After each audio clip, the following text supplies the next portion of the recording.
जय श्री हरि।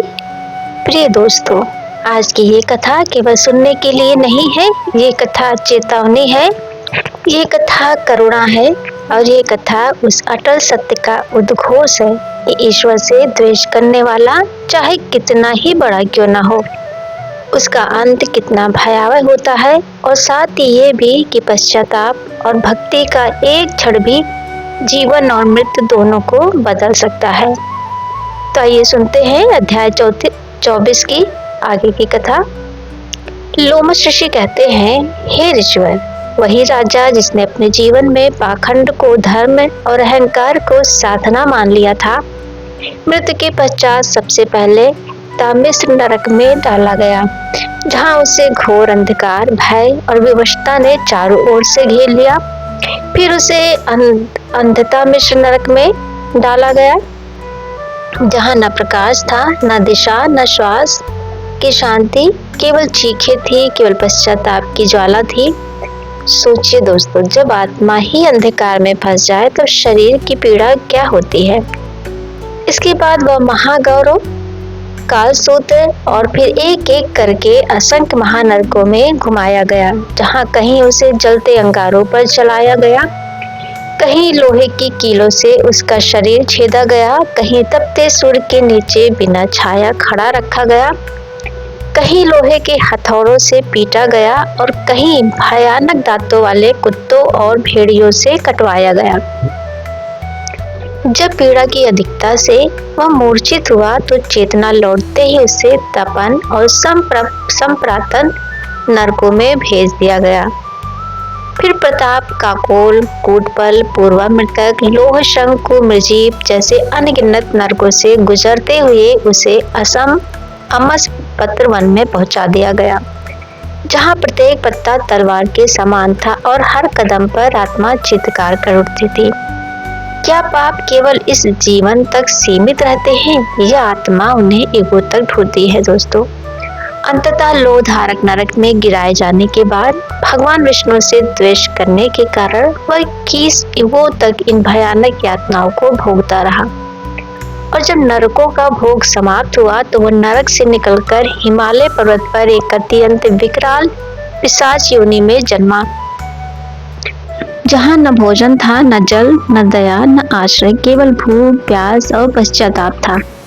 वो भटकता भटकता अंततः प्रलुप्त प्रस्थवन वन में पहुंचा और बहेड़े के वृक्ष के नीचे बैठकर करुण स्वर में हाय मैं मरा कहकर विलाप करने लगा और बोला, इस पाप रूपी समुद्र में डूबते हुए मुझे कौन बचाएगा। मेरे इस जन्म का अंत कब होगा। जिसने कभी ईश्वर को नकारा वही अब ईश्वर को पुकार रहा है। विडंबना देखिए दोस्तों। उसी समय वेदों का मधुर पाठ करते हुए महात्मा देवदत्त मुनि वहां पहुंचे और उस लाल आंखों वाले दुर्बल काले विकराल पिशाच को देखकर करुणा से बोले, हे भद्र, तुम कौन हो, ऐसी दशा क्यों है। मेरे आश्रम में आने वाला कोई भी प्राणी दुखी नहीं रहता। तब तो वह पिशाच विनीत भाव होकर बोला, हे द्विज, ये आपके पुण्य का फल है कि मुझे आपके दर्शन हुए। और उसने अपने पूर्व जन्म की कथा सुनाते हुए कहा कि भगवान विष्णु से द्वेष करने के कारण ही मेरी ये दशा हुई है। जिन हरि का नाम अंत समय में लेने से मोक्ष मिलता है, जिनकी पूजा ब्रह्मा, ऋषि और देवता करते हैं, उन्हीं से मैंने विरोध किया। मेरे सारे पुण्य विष्णु देश की अग्नि में भस्म हो गए।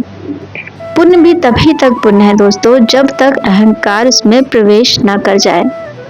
तब देवदत्त मुनि ने उसे समझाया कि माया सभी की बुद्धि को मोहित कर देती है और जो वेद विरुद्ध मार्ग पर चलता है, देवता और ब्राह्मणों की निंदा करता है, वह स्वयं अपना विनाश लिखता है।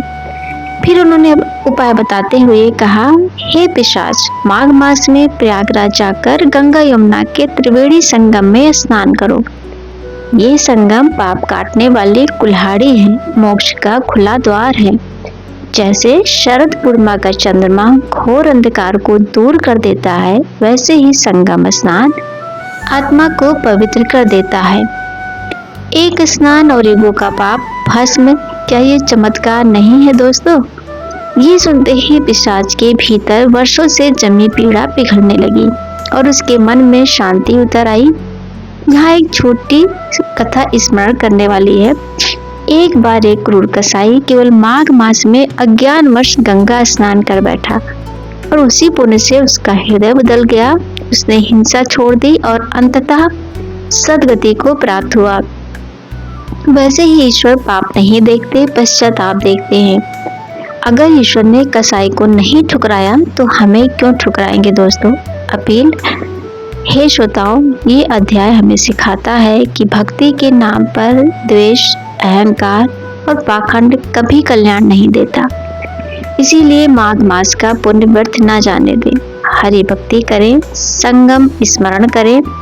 यदि ये कथा आपके हृदय को स्पर्श कर गई हो तो वीडियो को जरूर से जरूर लाइक करें।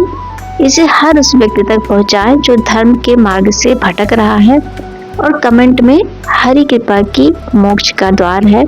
और ऐसी ही दिव्य कथाओं के लिए चैनल को सब्सक्राइब करें। अगले अध्याय में जानिए पिशाच ने ऋषि से क्या प्रश्न पूछा जिसने उसकी नीति ही बदल दी। तो जय श्री हरि। फिर मिलते हैं अगले वीडियो में। तब तक के लिए जय श्री कृष्णा दोस्तों।